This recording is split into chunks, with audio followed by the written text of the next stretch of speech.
Alright, so I'm going to play another classical game, 15 plus 15. I've played 3 games on this account so far, and now we should be somewhere over 2,000 provisional. So it might take a bit longer to um, get paired, but hopefully not too long. So, and I think we're due for the white pieces this time, so I have to start thinking about what opening I should play. So I think I'm going to play very simply with d4 in this game. I think you can play very simply with e4 as well, but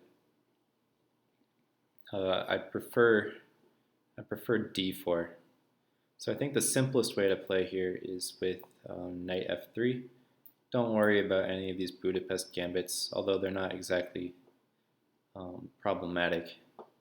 And now we have the decision bishop f4, g3 or c4. I think c4 is probably the way to go. It's the simplest, it's the main line.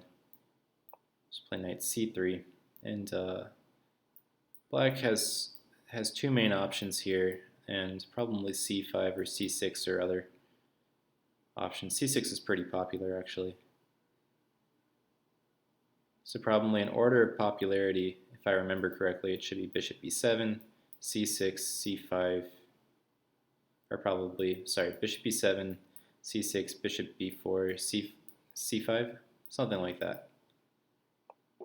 Okay, so bishop b4. And now we can play here first, or we can take right away. Are the most critical lines.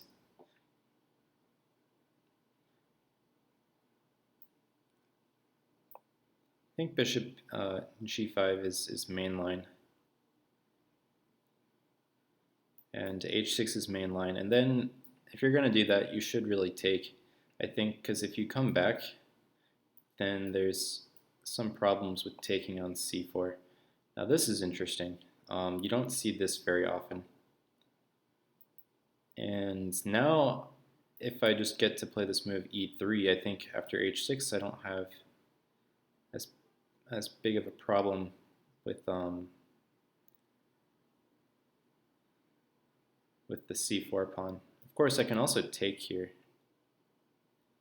and maybe I should do that.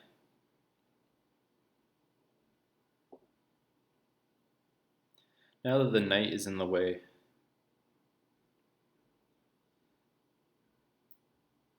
so if we take and then play queen b3, maybe we can harass this pawn a little.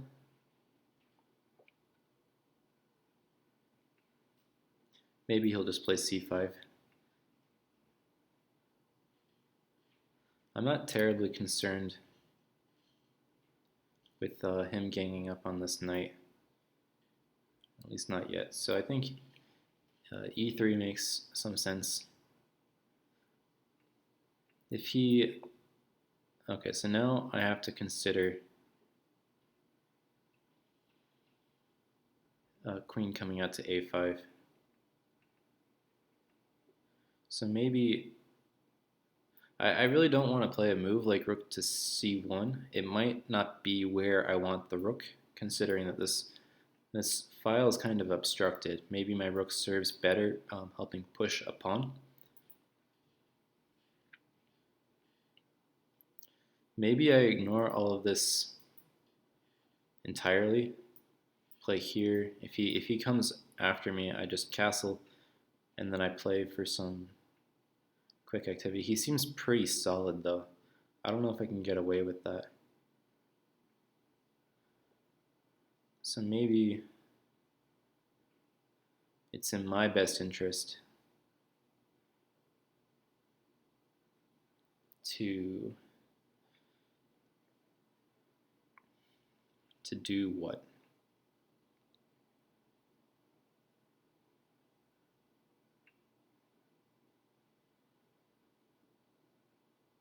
I don't want to play knight d2 so quickly. So maybe now's a good time. No, I'm less worried about c5 now. Although I don't know if it was ever really a concern. But now if he goes here, I have time to play like knight d2 and stop knight e4.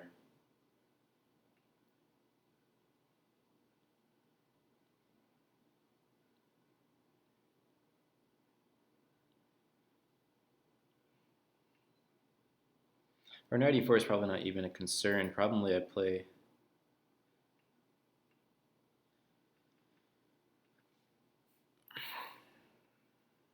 tough decisions, right? So he would love to keep piling on here and to maybe win my bishop. So my options seem to be play knight d2, stop knight e4 entirely, or play a3. And I'm leaning towards play knight d2 and then play a3. And then I can maybe get the bishop pair, not trade queens. He's not castled yet either, so I'm not as directly concerned with maybe c5 coming. So let's play knight d2. Obviously, I have to always be aware of these kinds of... This is similar to a different kind of Queen's Gambit declined position from a variation that I believe, if the name doesn't escape me here, the name is escaping me here. There's a variation that looks somewhat like this, and there would still be the pawn on c4. I'd have to be aware of the pawns disappearing and then the queen attacking the bishop, but that kind of tension isn't here yet. It's a long way away from pawns disappearing and then this bishop being under attack, and if it came to it, I could always trade. So not as concerned. Think a3 next. Not to take like this and lose my rook, but to take with the queen and have the pawn protecting the queen. So after a3, he'd probably be best to just drop his bishop back. I don't think it's in his interest to trade for the knight. And then after that, I'd probably play my bishop to d3 and castle, and make sure that I'm not dropping any tactics. And bishop takes h2.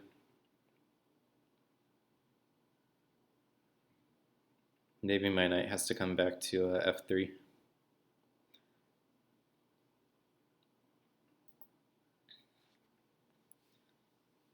So I don't know if knight d2 is the most accurate, but I didn't want to have to deal with knight e4. And it's certainly making him think a while. I mean, I thought a while. I have still less time than he does.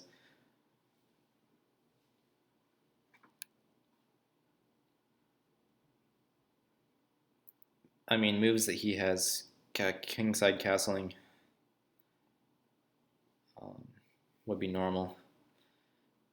This,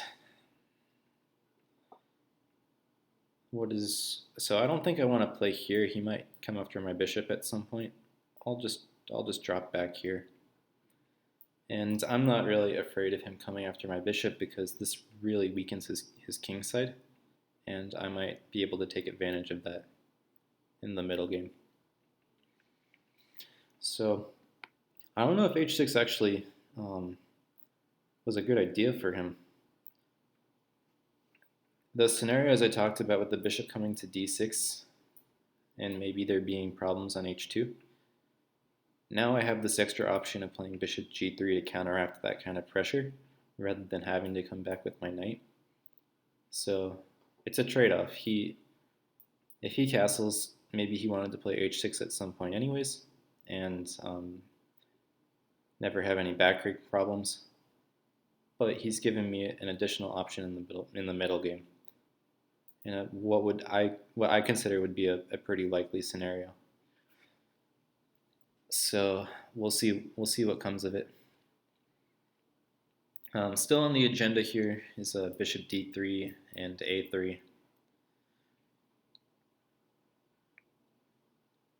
Quite possibly, I could not bother with a3 at all, and he might end up having to relocate his bishop of his own accord.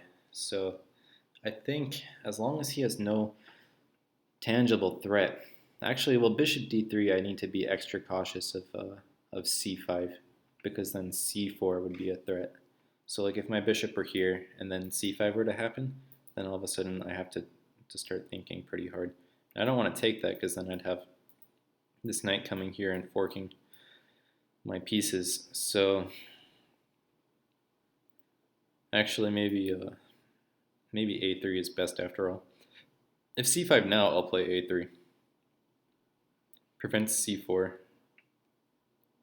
and attacks the bishop. And might allow me to solidify my center anyways.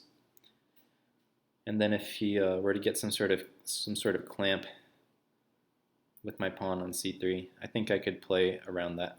Play for e4 maybe, and break up the pawns. I'd have this open b file. A little abstract from this far away with all these arrows, but that's the general gist of what I'm thinking about. So I imagine we'll see castling or something of the like. And now, as I say, he does it. And then again, I'm not so sure about bishop d3 and allowing this c5 idea.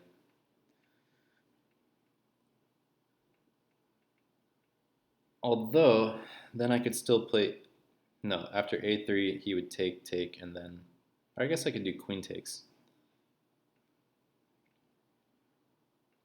That might be okay. I would rather have my bishop on d3 than on e2. Helps me control this square, prevents his bishop from coming here. So one last calculation here, bishop d3, c5, a3. If c4, I have queen takes, and then my pawns get a little messed up, but then I probably win this pawn. And this pawn is weak. And if bishop d3, c5, a3, sorry, bishop d5, c5, a3 takes, I have queen takes, and so there's no more fork. And then maybe this pawn becomes weak. So I feel safe to do it like this. And again, I could play a3, but he might have to move his bishop of his own accord, because once I'm off this pin, this bishop might become, I mean, what is the queen and bishop really doing over here? They might need to be relocated for greener pastures, so then I save some time playing a3. Is the idea, anyways. b6, that's interesting. Not really sure what he's trying to accomplish there. Maybe he's preparing c5? That's got to be the idea. He can't be preparing this, because his queen would be overloaded pretty fast. So I'm going to assume he's preparing c5.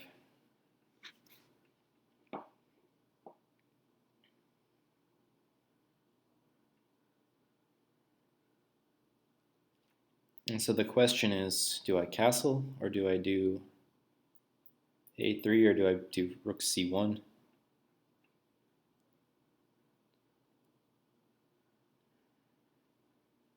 It's a tough decision.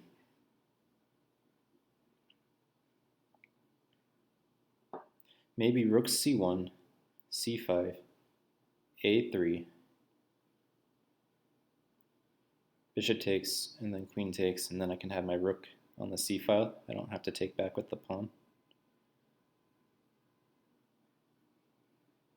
And then I think my bishops are slightly better.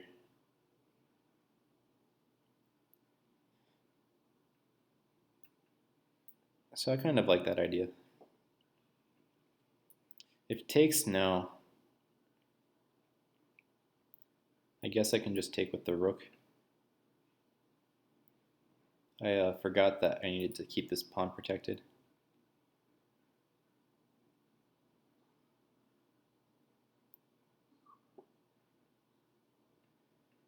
But better yet, I might be able to take with the queen, and if queen takes, I castle and threatening rook a1. If his queen moves away so it's not attacking this pawn, then I pick up the c pawn. So I think that if bishop takes, I just take with the queen. And it's no sweat.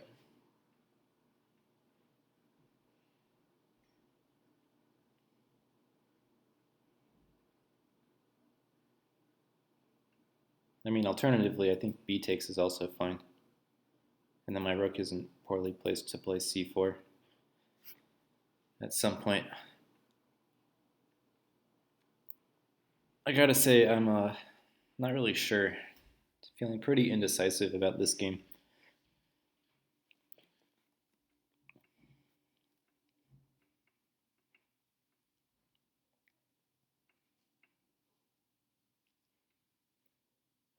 Obviously, I'm pausing here. I've kind of run out of things to say, things to calculate. So really the ball is in my opponent's court. And I could ramble about something else, but nothing comes to mind. I can just sit here and try to think of that opening name that I couldn't remember a few minutes ago. Okay, so this actually comes up. So the question is, I don't know if I like b takes, kind of obstructs my rook, and then he'll play c5 anyways. I'm not really sure how that's developing. I don't really like rook takes either because of c5 again. So I like queen takes. And if queen takes, I have castles again threatening rook a1 and c6. So I'll get the pawn back. So I think that that's my best course of action.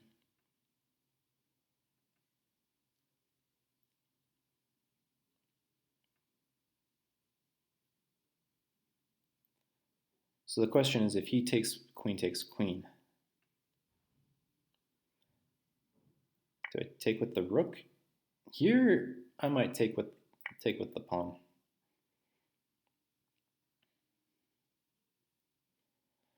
With the queens off, I feel like if he adopts some sort of weakened pawn structure, it's less favorable for him. And now I can start even considering some outlandish things like not castling. Maybe my king belongs on a different square. I'm not sure about that though. I think castling is still very likely to happen.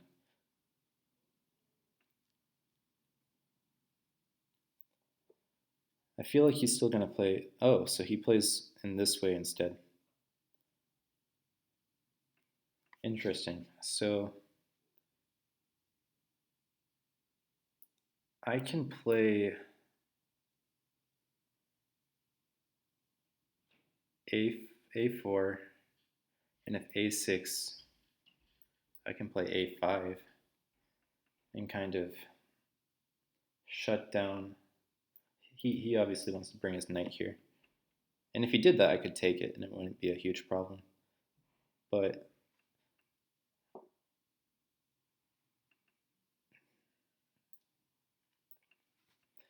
I like this idea. This is a weakened pawn of mine. And as long as I don't give him some sort of passed pawn, I think it would benefit me to do this. My king can sit on e2, so maybe I won't not end up castling after all. But really the idea is going to be like a6 and a5.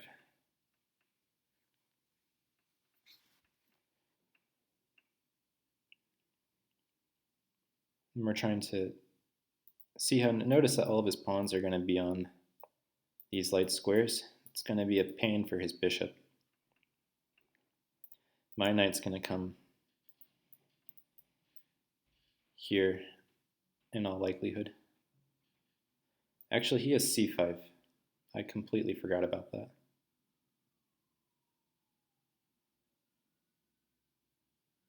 I think I've been a bit hasty here.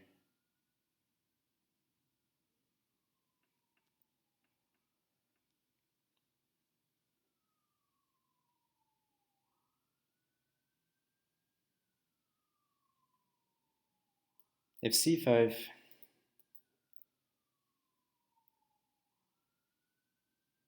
yeah, I think I should have just castled. I got greedy. I thought I could, clamp down on the position, but he has c5 in a number of positions. This is a very lucky break. Um, I have the option of winning the exchange now, and I think I should just do that.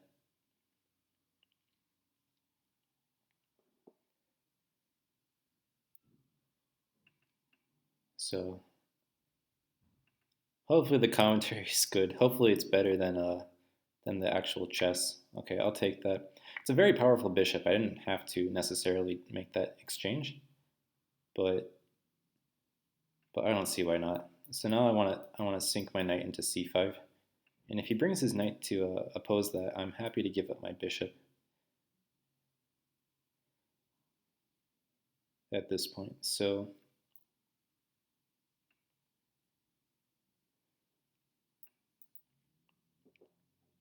I think here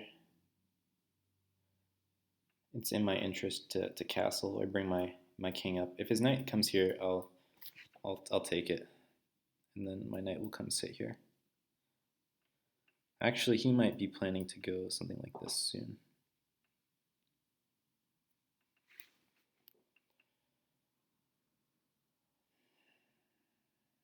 It's hard to say.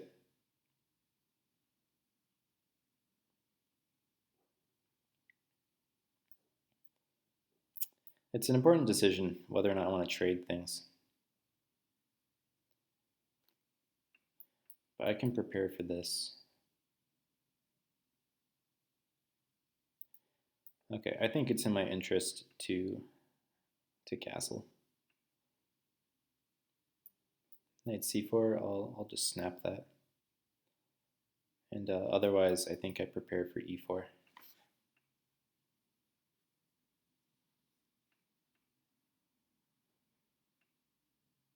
It'd be interesting if he were to play bishop f5 in an attempt to get rid of my bishop so that his knight could sit here. I did not give that enough consideration because this pawn is actually pretty weak.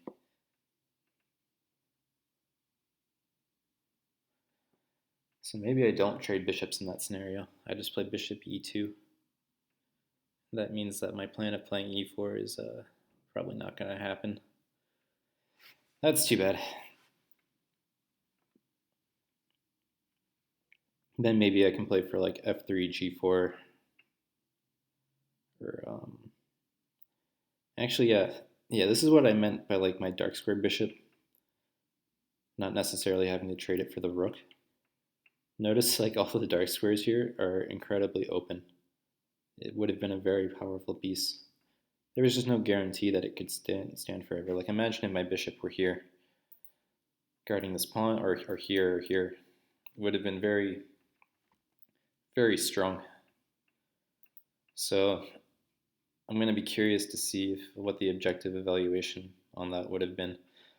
This I don't really agree with. You're making your bishop worse.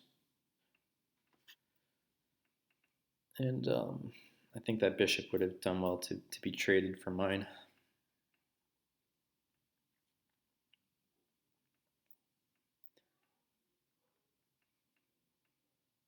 Okay, so I'm going to bring my knight in now. I think it's okay if we end up trading knights. Actually, I don't know. Maybe this was probably a waste. I'm making a lot of wasteful moves here. Well, that I like to see.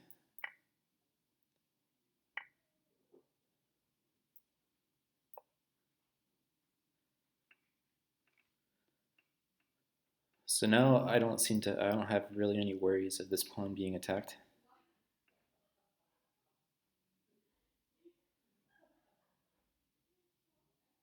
And I have to do a little calculation here. Takes, takes, takes, takes. I win the pawn.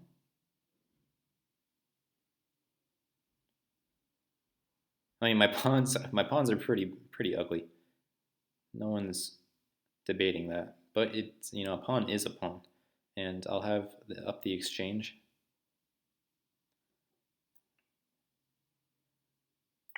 It's hard to say no to that, right?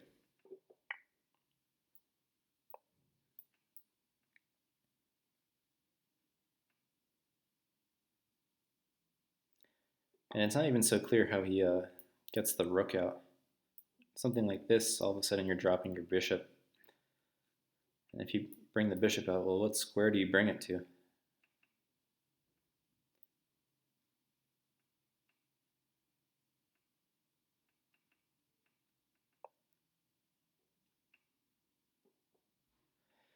And actually,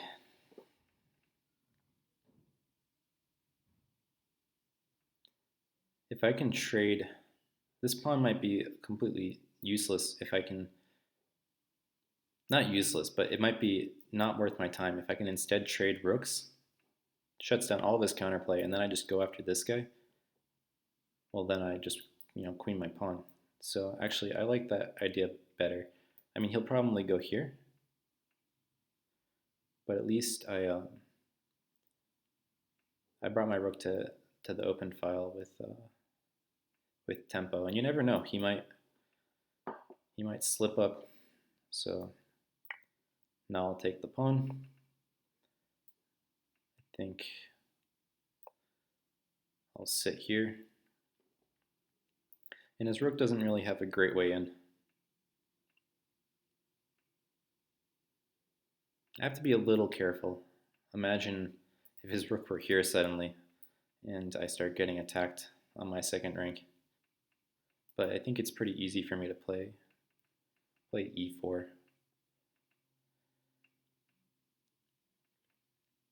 And he has to be careful if his bishop leaves this diagonal. Well, then the a1, f7 diagonal. So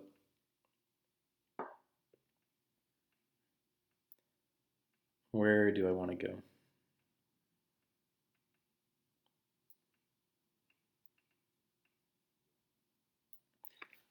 Yeah, I obviously don't want my rook to disappear and then have him come down and checkmate me. That would be pretty embarrassing.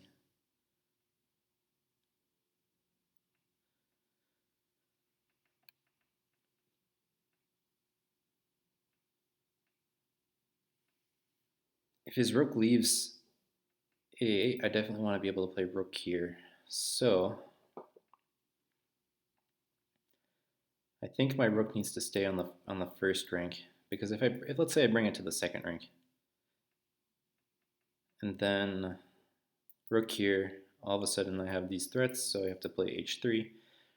Rook comes to d1 check, king is to h2, king comes to h2, and then he comes after my a pawn. So I'm a little slow there. So instead, let's just do something, I guess, something sensible.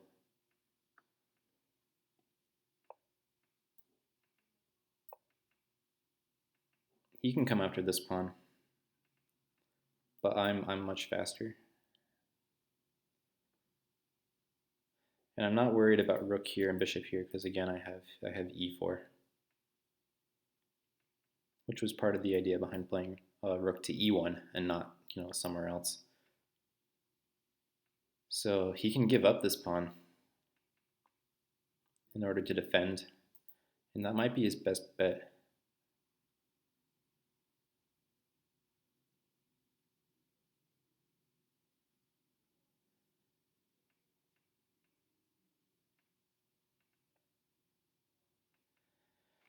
Yeah, I don't know if this is working out for him.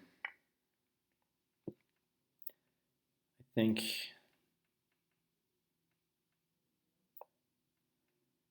now I'll just support this pawn.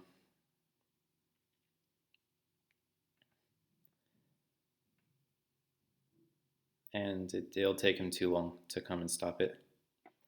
So I think this is game over. I don't really see how he defends here. I mean, he might be able to, sack the house.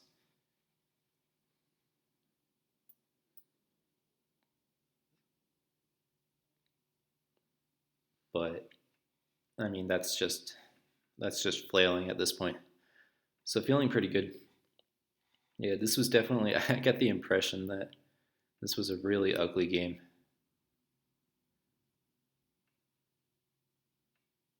In terms of my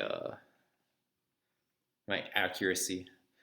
I have a lot to learn from the opening. I don't face the Ragozin. I believe it's the Ragozin. I don't face it very often, so my opening was not very good. And not only that, he played something kind of offbeat even for the standards of the Ragozin. So yeah, so how does he stop this? Now it seems like he's like trying to organize some sort of counterattack, but there's no net. Like my king will always escape. If he goes here, I can probably just ignore it. And otherwise I can just cover the square so his rook can't come behind it.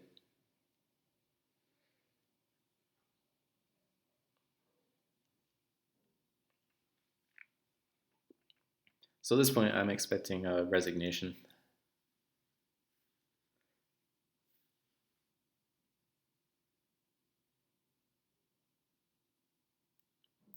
I wish I had something to talk about. Again, I can keep trying to remember the name of that opening.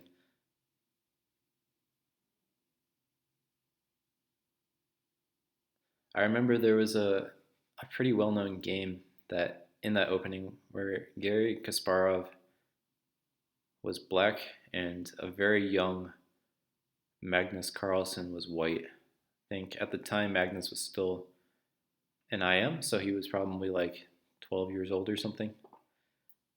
And at some point Magnus had a winning advantage and didn't convert it. I think it ended up being a draw. I don't think Magnus lost, but it was a pretty, let's say, sensational game for a young prodigy to upset a former world champion in that way. Okay, so now we block, and we're queening. And if he takes, of course, we'll take back and queen.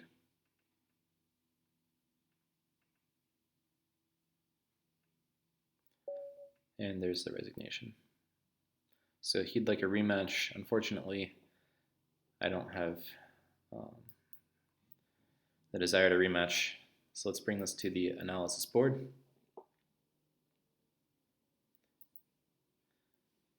And actually, before we analyze, let's bring this to the study.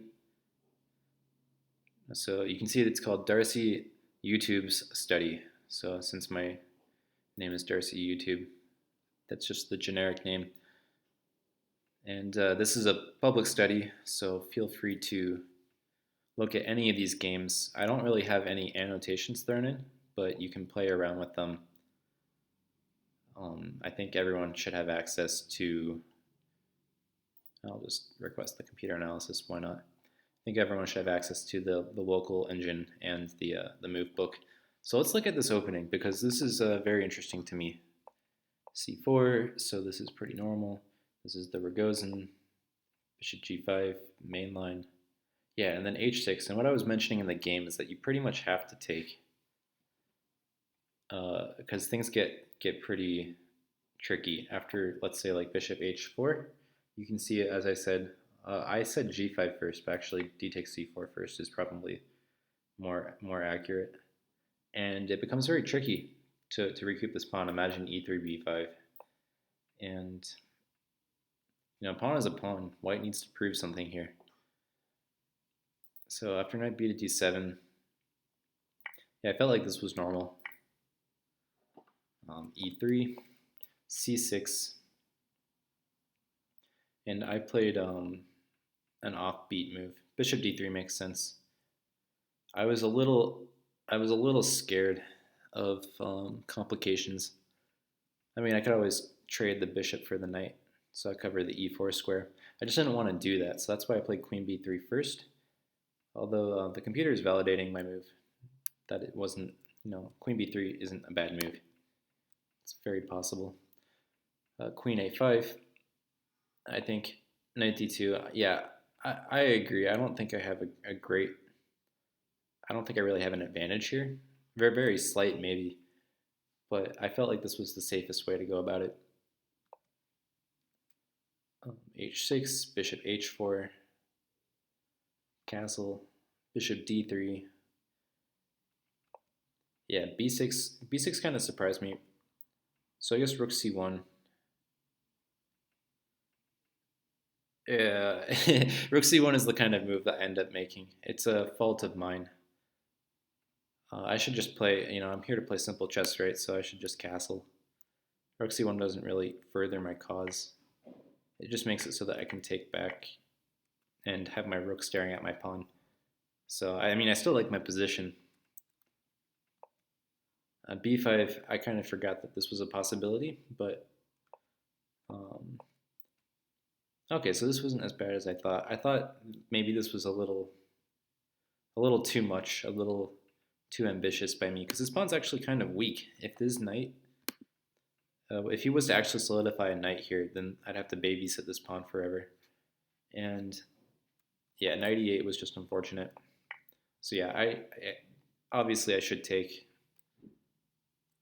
which is why I did. But even if I were to not take, I'd probably have some sort of advantage similar to before the blunder, like +1, as the computer's saying. So it's still not a bad position by any means.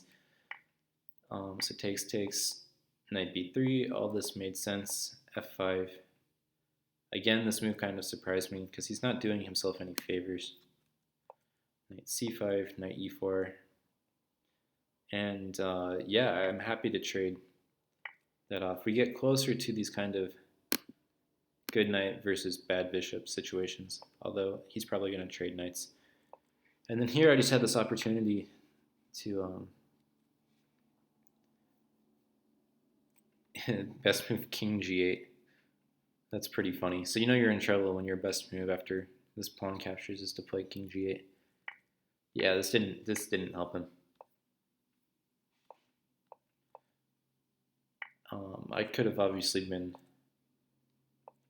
a bit better with my technique, but looks like I played fairly well. And then as usual in an endgame, to win the endgame, you just make yourself that passed pawn, and then it's smooth sailing. And black resigns. So only 2 inaccuracies. Can't be disappointed with that. So yeah, so everything continues. Nothing much left to say in this game. Next game, hopefully we'll have black, and we can continue this balance back and forth. But you never know. So I'll see you in the next game.